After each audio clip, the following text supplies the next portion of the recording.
సై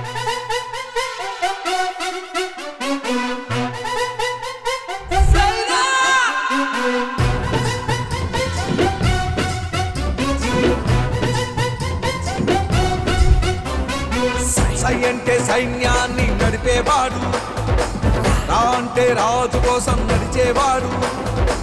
సై అంటే సైన్యాన్ని నడిపేవాడు, రా అంటే రాజు కోసం నడిచేవాడు.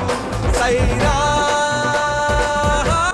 రామాయపట్నం పోర్టు నిర్మాణం గత 5 సంవత్సరాలు జగన్మోహన్ రెడ్డి గారు వచ్చిన తర్వాతనే ప్రారంభోత్సవం చేసి నిర్మాణం పూర్తి చేయడం కూడా జరిగింది ఈ 5 సంవత్సరాల కాలంలో.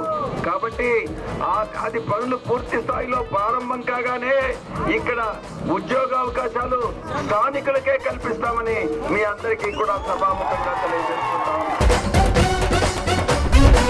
జగనన్నని వీటని నీడే అతడు, కష్టకాలంలో నిలిచిన తోడే అతడు. జగనన్నని వీటని నీడే అతడు, కష్టకాలంలో నిలిచిన తోడే అతడు. సైరా రెడ్డి, విజయ సాయి రెడ్డి.